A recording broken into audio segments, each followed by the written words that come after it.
Dalal Tissène, troisième partie matinale Tok Tok Sénégal. C'est toujours un plaisir d'être parmi vous, chers téléspectateurs. C'est l'heure de l'invité de Migui Maram Ndiaye. Migui Maram Ndiaye ñu ngi lay dalal ci plateau bi salaamaaleykum. waaleykum salaam Sophia Ba maa ngi lay nuyu di nuyu ñi nga xam ne rek ñoom ñoo di les téléspectateurs d'ITV, la télévision d'ici et d'ailleurs. ñu ngi lay fay bu baax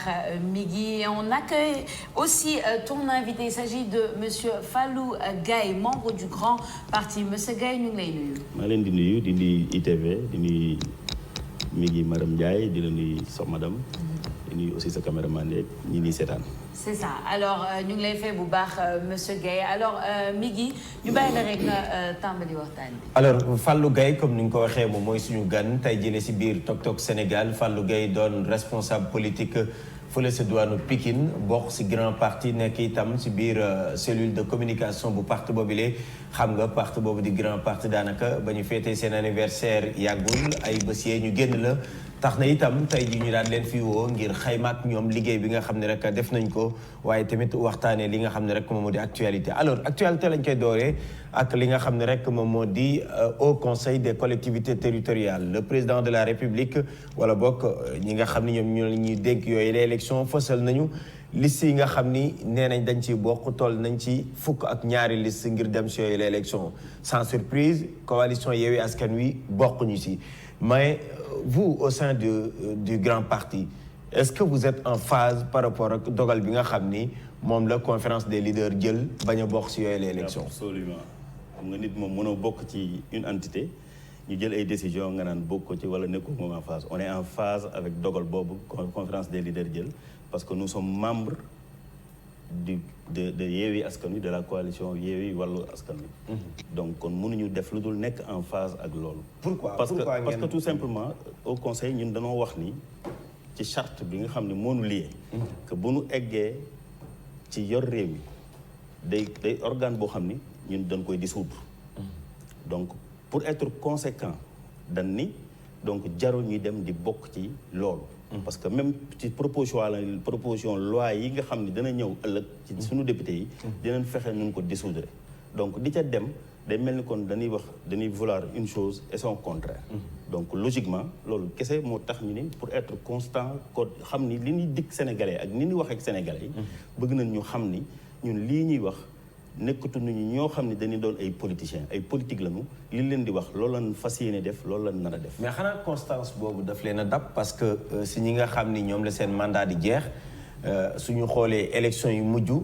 yéen en tout cas ñu nekk si kujje googu bëri na ñi nga xam ne tey jëlee ñu ngi si biir au conseil des collectivités territoriales. waaw parce que au conseil mosoo leen am position bu radicale bu ni mel. non parce que au conseil bi aussi mi ngi moo jiitu. Yewwi Askan Wi ak Wallu Askan Wi. non je ne parle pas de Yewwi Askan Wi mais tey jii suñuy xool yéen avant Yewwi Askan Wi yéen a ngi woon si beneen coalition. ànd ngeen fekk Khalifa Ababacar Sall. xam nga les choses dafa di évoluer xam nga dans la vie les choses évoluent ci au conseil lu ñu ci mënti waxee nag ñun dinañ ko dissoudre ëllëg parce que xam nañ ne njariñam bariwul ci réew mi duñu wax sax amul njariñ. mais njariñam bariwul ci réew mi te dafay organe boo xam ne dafa budgétivore te ñun suñuy ressources ñëpp xam nañ ni Sénégal dafa illimité dañuy ay ressources yu limité te suñuy dépenses illimité donc ñu ni il faut que ñu xool nu mën a fexe ba organe boobu nga xam ni amul loolu njariñ Sénégal ñu fexe nun ko dindee pour mën a fonds yooyu ñu mën ko yóbbu foo xam ni population yi dinañ gis njariñ bi. alors gis nañ ni Sophia sooy xool ba ñëwee ba 1999 Sénégal dafa indi Sénat ñu teg 2 ans après Abdoulaye Wade di ñëw nii pour des raisons économiques dañ ko fii dindi. 2007 mu indiwaat ko. Macky Sall ñëw 2012 dindiwaat ko ni pour des raisons économiques Macky Sall ñëwaat au conseil quelques années après mu indiwaat ko yéen est-ce que suñu leen joxee nguur gi itam doo leen toogaat yéen ngeen jàppaat ni seen i militants wala leneen war ngeen leen mun a case si ay institutions yu ni mel ngeen tegaat ko est-ce que mun ngeen jox askan wi garantie bi nga xam ni fii ak 5 ans fekkee yéen a jël réew mi kenn du leen tegalaat vaar si wàll woowu. waaw xam nga institution. li tax nit. nguur wala gouvernement di ko mettre en place dafay jàpp ni njariñu askan wee tax su demee ba gis ni la mu jàppoon ni njariñu askan wi moo tax amul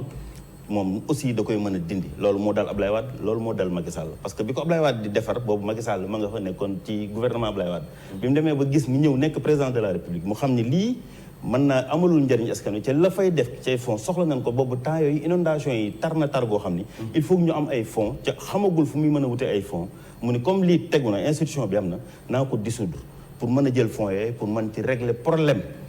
parce que c'était ponctuel loolu nag vous étiez ensemble. oui bien sûr on était ensemble ñun parce que ñun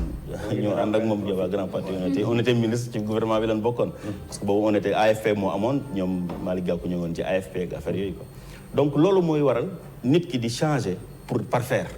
su demee ba gis ni lii mu changé woon de baaxul li ma defaroon de baaxul mu dindi ko mais nag li ñu ci gën a jàng li ñu ci gën a jàngat mooy tâtonnement bi nga xam ni nguur gi moom la nekkee danoo nekk ak nguur goo xam ni bu fekkee da nga nekk ci état boo xam ni du prioriser ay investissement état boo xam ni non du séquencer ay investissement état boo xam ni non du arbitrer ay investissement boo seetee li xew ci réew mi lépp ci investissement yi non ay gré à gré la projet état bi yëpp di ci ëpp léegi gré à gré la loolu dafa war a tiital ñëpp parce que da ko dañuy leer ni kon kii de du atteindre ay objectifs de développement am ca foofa lañ toll ci état bi état Macky Sall bi boo xoolee Sénégal fii ñu toll woon 1960 ba 2022 boo nattee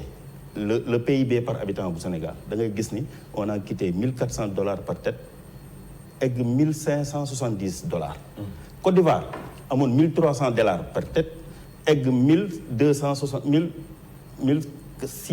$2,700 par tête Corée du Sud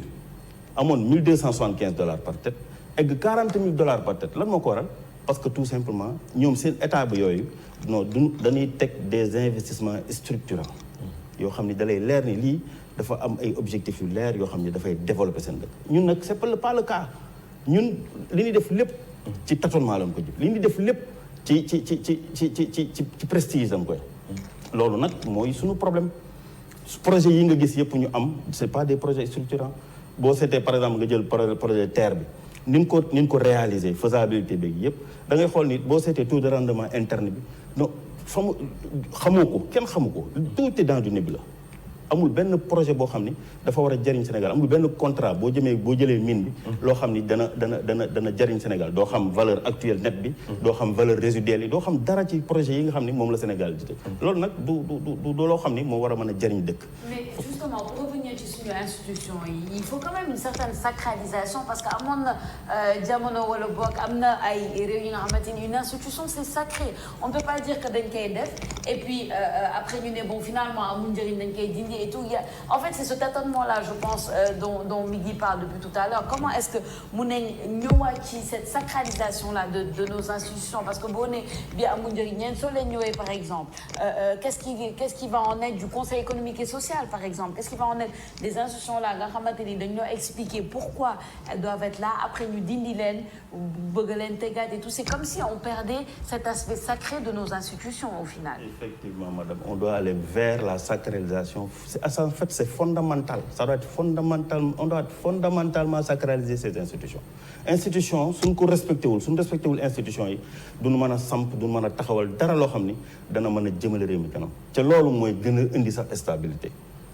du institution yi muy présidence de la République muy armée muy institution bu fi war a mën a nekk ñun Sénégalais yi dañ leen a war a sacraliser danoo war a nekk loo xam ne dañ leen war a respecter di leen honorer parce que demain tey jii am na yu bari yi ngi xaw am na yu bari yaa ngi koy dégg ci li ko waral lépp mooy ñun dañoo respecté wul suñu institution yi ci respect institution yooyu moo war a jiitu lépp lu parce que loolu tout le monde du sax ñun tout citoyen parce que c'est ça le rôle d'un citoyen mooy respecter les règles respecter les lois donc comme nous sommes des citoyens nous devons respecter nos institutions parce que institutions yi ñoo ñuy représenté institutions yi mooy mën a tax ñun ñu mën a taxawal suñuy loi taxawal suñuy règlement doxal suñu dëkk donc loolu madame je suis en phase avec toi loolu ça doit être une exigence sax képp ku mu doon ci ñun da nga war a respecter nos institutions. D'accord alors autre actualité également laata ñuy dugg biir Assemblée nationale ak biir grand parti il y a l'hôpital Aristide Le Dantec qui sera réhabilité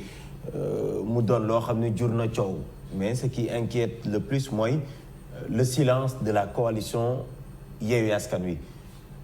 parce que dégguñu leen su officiellement fu ngeen génnee wax su lu nu mel est-ce que dafa doon coalition bi nga xam ni politique rek moom moo tax ñuy jóg wala luy soxal askan wi tamit di ngeen si yàbbi. non Yewwi coalition l'intercoalition Yewwi Wallu ñëpp xam na ni liy soxal askan wi kese moo tax mais mi ngi bu fekkee dañuy def rappel parfois ñun dañuy wax ni Sénégalais yi dañoo xaw a amnésique. dañuy fàtte. le projet là c'est un projet à long terme c'est continuité de l'État. mooy waral ñu bari dañ ciy wax mais dañuy fàtte ni commencé wul ci Macky Sall. projet bi c'est Ablaye Wade ñu bari fàtte nañ ni non Dalal Jàmm ba ñu koy créer le projet c'était danoo bëggoon a jëlee hôpital Le Dantec yóbbu ko à Guédiawaye Dalal Jàmm c'est projet bu yàgg la. mais gars yi jàpp nañ ni léegi la. donc c'était un projet boo xam ne amoon na bu yàgg nit ñi daan ci waxoon nañ ci waxaat ci ba egg si fii. donc li nga ciy wax loo xam ni c'est un état mooy souveraineté mooy doxal li mu bëgg a doxal jàpp ni lii mooy njariñ jàpp nañ ni ñëpp dañuy jàpp ni ñun aussi bu nekkee place boobu. nekk di gouverner. am na actes yoo xam ne suñ ko jëlee c'est pour le bien des populations. Autrement dit, vous êtes en phase. si dogal non je ne peux pas le dire parce que je ne suis pas là pour parler au nom de Yewwi Askan Wi. non yow laay wax vous êtes en phase. non waaw parce que nous sommes des républicains. dafa am yoo xam ni duñ ci attardé wu. parce que dañuy xam ni kii ci seeni prérogative la. am nañ droit xool ni lii njariñu askan wi la ñu def ko. peut-être manière bi ak ñun koy defee mën naa poser problème. booba nag yooyu nag doo ci nekk di épiloguer parce que c'est des détails yoo xam ni peut-être yëpp doo ko xam. d'accord Est-ce que c'est des détails, monsieur Gaye? Parce que quand nous, nos collègues, on part en reportage et qu'on interroge soit employés yi wala ñu gis maladie, comment c'est compliqué pour eux, transférer et tout ça, sachant très bien la situation des autres hôpitaux, etc. On peut pas dire que c'est des détails. Parce que lu njëriñ askan wi, mais là, c'est les populations qui souffrent avec la manière dont ça a été fait. Donc on ne peut pas vraiment parler de détails. Pourquoi ñu koy jàppe détail? Moi je pense que le problème est ailleurs. Gis nga l'aspect technique suñu santé moo am problème ci loolu moo primordial mooy priorité bi loolu lañ war a gën a régler que transfert hôpital wala transfert une partie de l'hôpital. Mais c'est ça le problème. Non mais le problème c'est la santé. La politique de santé de ce gouvernement est catastrophique. loolu dañ ko wax bu yàgg wax nañ ko waxati ko donc bu ñu nee détail la c'est-à-dire que ni donc il y a quelque chose de plus global de plus entière loo xam ni loolu lañ war a gën a def focus gën ci war a xalaat pour nu nu mën a def ba képp koo xam ni foo manti dem dans le pays et pas à Dakar tout simplement dans tout le Sénégal foo dem di nga am plateau technique boo xam ni dina la mën a jël en charge ba yenn débat yi doo ko am mais boo xoolee 70% de l'économie du Sénégal est concentré à Dakar donc même booy faju sax boo dëkkee Fongolimbi il faut nga xalaat ñëw Dakar pour faju loolu yooyu mooy problème yi nga xam ni c'est les grands problèmes yi ñu war a régler que une partie de l'hôpital bu ñu séddee bu la def yëlee donc il faut que ñu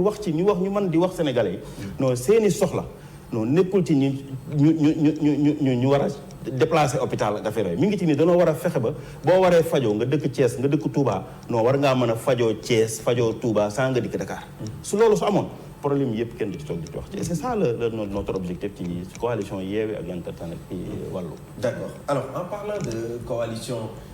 Yewwi Askan Wi dañuy des ci biir ak le grand parti parce que jamono jile ñi nga xaar ñu daal di def li nga xam ne rek moom mooy bureau assemblée nationale ginnaaw ba ñu génnee ci élection yi. ci fàttali Benno Bokk Yaakaar s'est retrouvé ak 82 députés. ku jegi suñu leen boolee toll nañ ci 83 donc 80 yi c'est intercoalition Yewwi Wallu finalement Pape Diop dem sa mouvance présidentielle alors su lu mel est-ce que yow am nga ci d'abord benn surprise le fait que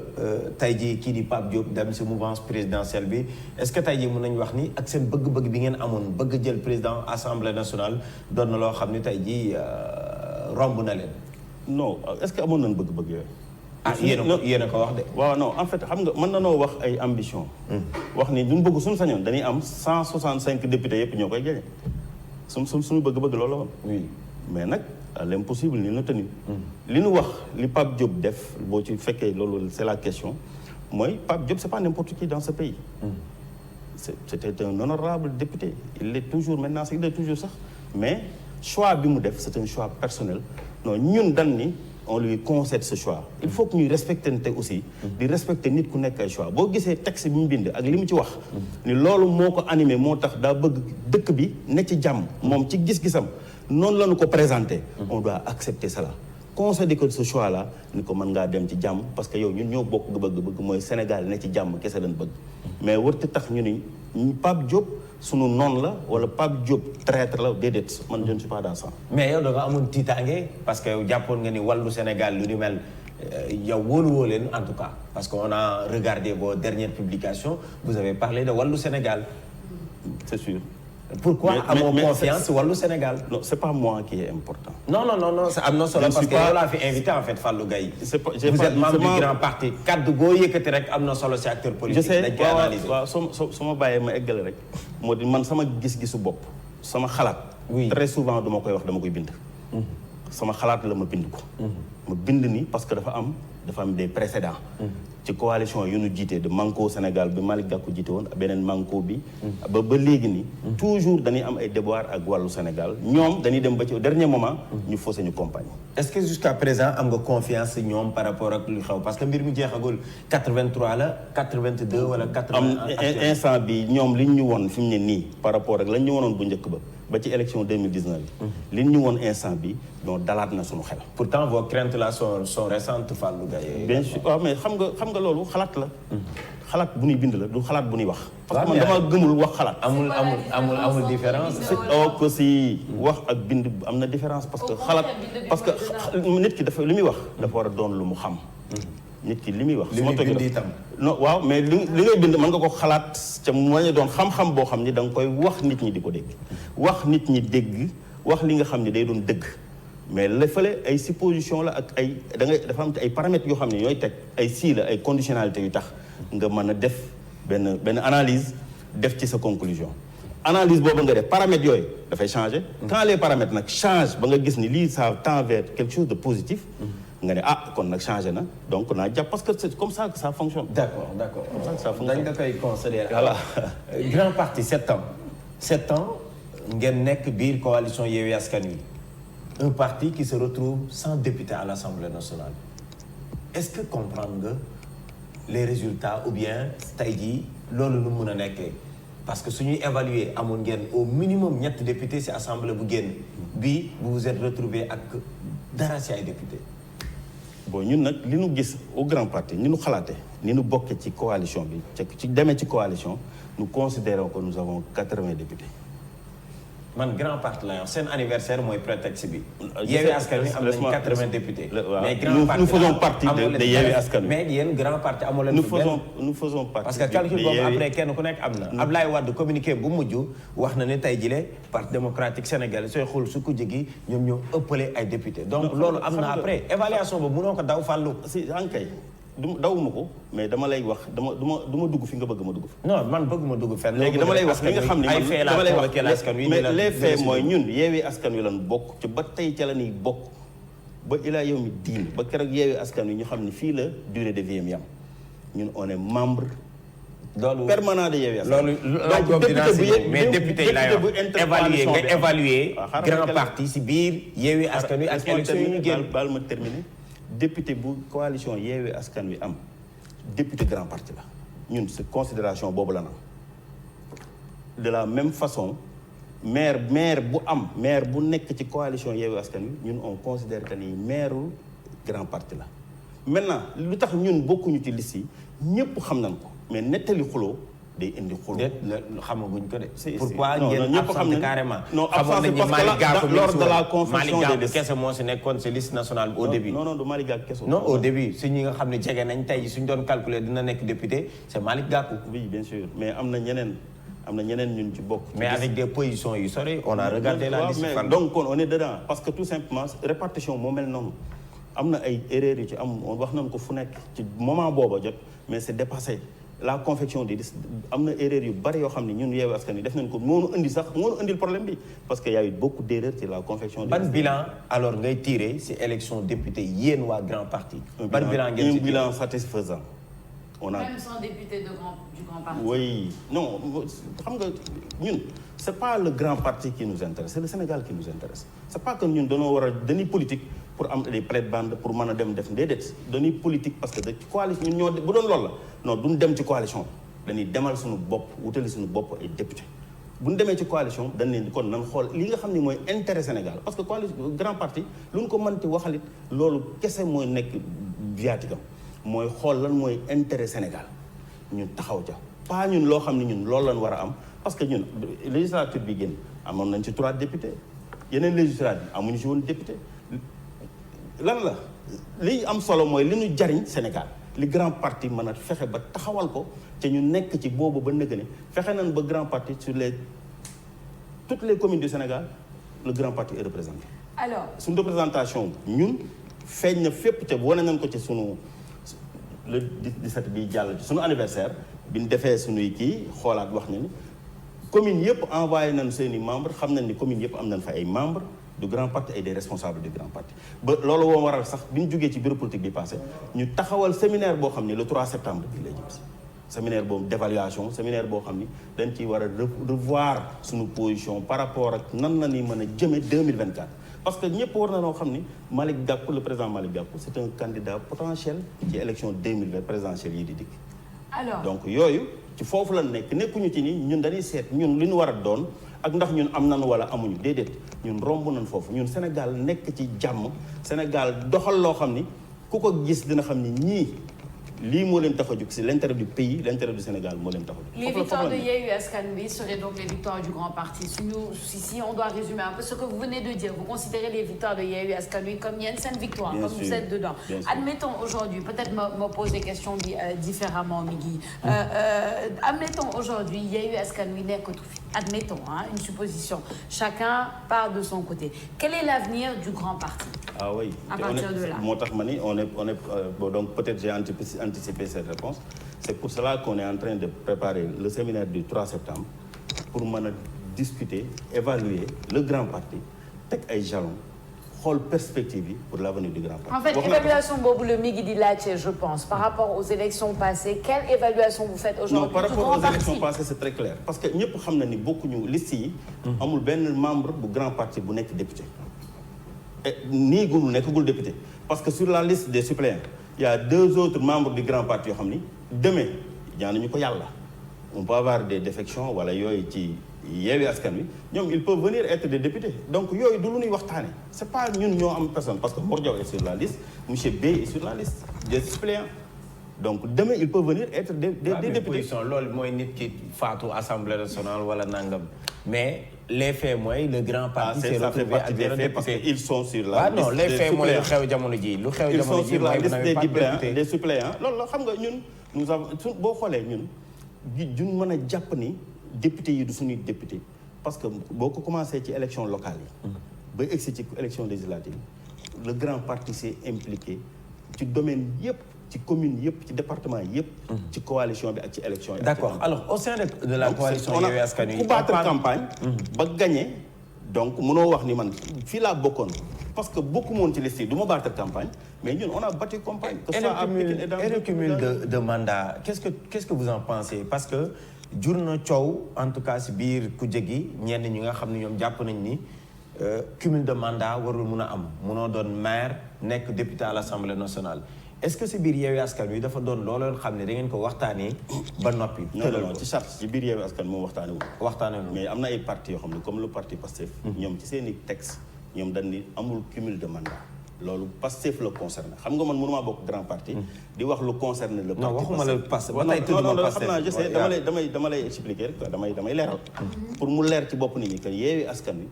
rek waxul ci problème cumul de mandat. yow lan nga xalaat ci cumul de mandat si personnellement cumul de mandat ànduma ci man personnellement warut a mën a nekk mënoo nekk maire mën di parce que charge yi ak liggéey bi ni mu baree ni mu méttee non kenn nit rek waru ko mën a def loolu ni xeex bu ñuy def wax ne limité mandat bu ñuy def limite mandat wu présidentiel di limité mandat kon cumul mandat war tam parce que limite mandat dañ ni parce que tout simplement boo fi defee 2 mandats consécutifs non ca la nga bëggoon réaliser ko non joxal keneen parce que tout simplement dëkk bi moo toll foofu dëkk bi moo toll danoo toll ci les Sénégalais ont d'autres aspirations boo gisee le président Macky Sall li may wax toujours ni kenn mënta wax defu fi dara il a fait des infrastructures def na liggéey bu am solo mais il a atteint ses limites maintenant ñun Sénégal boo ñu joxee terre ñu sentir ni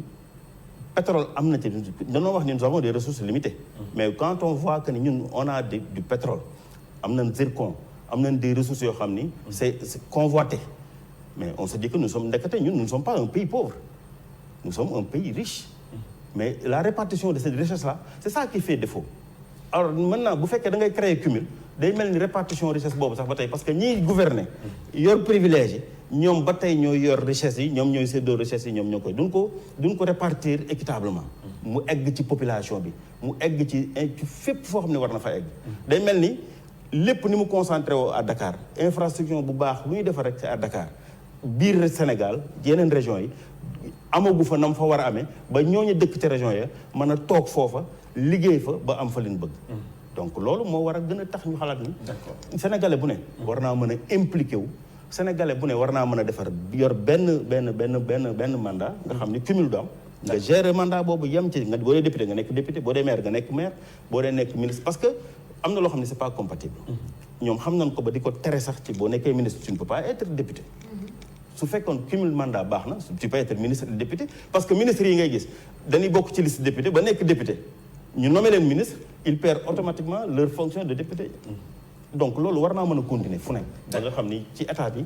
cumul de mandat du mën a am. D'accord alors ba tey dañuy des si biir coalition Yewwi Askan Wi cette fois-ci on va parler de la présidentielle de 2024 au moins il y a des candidatures yi nga xam ni déclaration de candidature yu signalé wu Khalifa Ababacar Sall si plateau ITV waxoon na ni moom noppi na ngir 2024 Ousmane Sonko bu yàggul dara moom itam noppi na ngir 2024 Malick Gakou également n'est-ce pas alors 2019 gis nañu bokkoo leen woon si li nga xam moo di élection yi la ko waraloon mooy parrainage moom moo leen éliminé woon bii ngeen bëgg a ñëw si 2024 bokk si élection yi tey jii ngeen nekkoon ab coalition voix yi war a tas est-ce que lu nu mel d'abord la candidature de Malick Gakou pourquoi tey jii Malick Gakou ngeen jàpp ni solution la pour Sénégal d'abord. waaw c'est la meilleure solution sax laay wax du ma wax sax solution c'est la meilleure solution parce que wax ci nit sax wax ki nga àndal dafa dul yomb parce que ñu naan non c'est normal mais foog ñu def ko boo xoolee son parcours xool fi mu jaar xool li mu doon xool ba nëgg ni lu nekk yaa ngi koy dégg ci candidat yépp mais booy seet li ñu gën a soxla ci candidat mooy candidat boo xam ne ay loxoom dafa set candidat boo xam ne amul dara tâche yu ñu koy mën a wax ci gestion te loolu lañ gis ci Malick Gakou c'est un homme d'état te un homme d'état boo ko gis dafay nit ñi dañ koy jàppe ragal mais du ragal respect lay am ci institution yi te loolu moo dal Malick Gakou c'est un homme d'état boo xam ne dafa respecter institution doo ko dégg mosoo koo dégg te il communique bien c'est un économiste c'est un docteur en économie il est loolu xam-xamam lu kenn du laam-laamee la te fii mu mën a yóbbu Sénégal solution yi mu mën a indil Sénégal kenn xamul lu mu dollu parce que lu mu jàng la lu mu maîtriser la te jaar na ci nguur te amul kenn koo xam ne mën nga koo taqal dara au contraire il a été félicité Malick Gakou ku mu àndal da ngay gis ni kii amul kenn ku mu àndal ba ci tout récemment muy que ce soit président Sonko tout récemment bi local yi jeexee dégg ngeen ko publiquement ci communication mu remercier ko ci jàppale gi mu jàll Malick Gakou ku mu àndal dalay jàppale dalay amal njariñ day nitu njariñ day nit koo xam ni moom jàpp na ni waaw góor la war di dégg à tout instant donc moom c'est le réel c'est le véritable pourquoi d'abord demul utu ko Guédiawaye loolu ma bëgg a wax noonu dama bëgg booy wax damay bañ xam nga waaw mais d'accord c'est le véritable serviteur Malick Gakou le véritable serviteur de ce pays c'est Malick Gakou mais waa Guédiawaye est-ce que gis-gis bii nga amee fi nga xam moom lañ jàpp ni base am dinañ ko fa mën a am ay élection xaar nañ ko fa pour mu ñëw jàmmaarloo ki nga xam moom fa nekkoon maire ba moo ko bàyyi foofu moom 2014 ba ñoo àndoon mu bàyyi finalement candidature moo ko fal non mënu maa wax moo ko fal askan wee ko fal mais dafa bàyyi 2014 mais mais dans ta logique kon Malick Gakou tu n'as rien à lui reprocher moom demandé wul ko action bi dama ne pourquoi Malick Gakou moom ñemewul dem xëccoo d'abord ci élections yi d'abord parce que foog nga am benn légitimité bi balaa ngaa mun a génn ci biti di mun a xam nga la question est un peu tendancieuse boo nee lu tax Malick Gakou ñemewul dem ca moom ñamiy teg ñuy dem ñooy gagné te moo leen fay teg ñu gagné. non mi ngi mun nañ suñu fekkee waaw parce que choix am la def en fait un choix politique c'est un choix politique. du ragal défaite. non jamais du tout non Malick Gakou ñuy gagné moo leen di jàppale. il est remercié partout élection bu fi am dégg nga dégguma ko man personnellement mais dégg naa ñu di Barthélémy Diaz remercié ko ci élection locale yi parce que appui Malick Gakou gis na ko Sonko il l'a fait Ahmed Aïdara mi ngi wax ak Guédiawaye il le fait tout le temps. nee na li ko Malick Gakou jàppale ci élection locale yi ak ci élection législative yi. parti jàppale daal ngeen mujjee tënk seen. non waaw parce que loolu moo la tax dañoo war a jàppale Sénégal. jàppale 7 ans après jàppale rek nit ñi di dem. waaw non déedéet gis nga c'est des choix le choix des hommes est très important danoo bëgg yor réew mi ëllëg ci Malick Gakou c'est le candidat c'est la solution. d'accord alors nee nga Donc, Malick Gakou candidat wax naa sànq Ousmane Sonko candidat Khalifa Ababacar Sall candidat ñooñu ma tudd ñëpp biir coalition Yewwi Askan Wi lañ nekk est-ce que vous êtes favorable pour ñu def ay primaires pour am benn candidature unique ci biir coalition. loolu c'est contraire à la charte de la coalition Yewwi Askan Wi. Yewwi Askan Wi charte bi dafa wax ni ñoom ñooy ànd ci coalition locale ci élection locale ci élection législative suñ paree élection législative ñu jëm élection présidentielle ku bëgg a doon candidat ci Yewwi Askan Wi na doon candidat mais ñu ànd ku ci ne mën naa nekk candidat ci parteem bu ko congrès bi désigné mu dem waaye suñ demee deuxième tour képp koo xam ne Yewwi Askan nga bokk wala képp ku mën a génn dem deuxième tour ak candidat bi fi nekk wala beneen candidat ñun yow la ñuy wëlbatikuwaat mel ni Yewwi Askan dafa taxawaat ñu soutenir. mais tey y a une possibilité comme nu ma la ko waxee am benn candidature unique. non ça c'est dangereux. primaire non ça c'est dangereux. comment ça dangereux. imaginons. oui xam nga dafa am le parrainage est là. muy loi boo xam ni on va demander à nos députés de fexe ñu dindi loi boobu. parce que si par ñu def ko parrainage ñu primaire ñu ni am nañ benn candidat ñu ni Malick Gakou la. Yewwi Askan Wi def na primaire Malick Gakou gagné na ko moom mooy candidat Yewwi Askan Wi ñu dem par mégarde ñu dem ci parrainage mais ñu bloqué ko ñu ni dafa am doublon wala nangam parce que ñun duñ ci xam dara parce que conseil constitutionnel moo koy bloqué mais Yewwi Askan Wi du am candidat mais loolu ce serait catastrophique loolu c'est nit ñu ko nit mën a xalaate loolu laa xam est-ce que comprendre nga bi nan la nit mën a xalaate Yewwi Askan Wi am benn candidat ñu ni diw la ñuy def primaire benn candidat la mu dem élection mu dem déposer ay parrainage am ñu bloqué ko fu ñu jëm. c'est pour ouvrir les chances alors. Ah, absolument c'est plus intelligent. en tout cas c'est plus intelligent di la gërëm di la sant bu baax. Fallou Gueye ci waxtaan bi amoon na solo Migui merci beaucoup. merci beaucoup Sophia Ba di jaajëfal ñi nga xam ne rek ñoom ñoo di téléspectateurs yi di ko jaajëfal itam nu mu accepté tey jii ñëw si fajar gi waxtaan ak ñi nga xam ne rek ñoom ñoo di askan wi si li nga xam ne rek moom mooy tolluwaayu réew mi. c'est ça di jaajëfal tamit toute l'équipe technique de Tok Tok Sénégal vous êtes là avec nous depuis ce matin vous aussi chers téléspectateurs merci de votre fidélité on vous donne rendez-vous demain même chaîne même à partir de 6h30 jusqu'à 9h un nouveau numéro de Tok Tok Sénégal pour vous accompagner dans votre réveil en douceur à demain et en attendant passez une bonne journée en compagnie de nos programmes.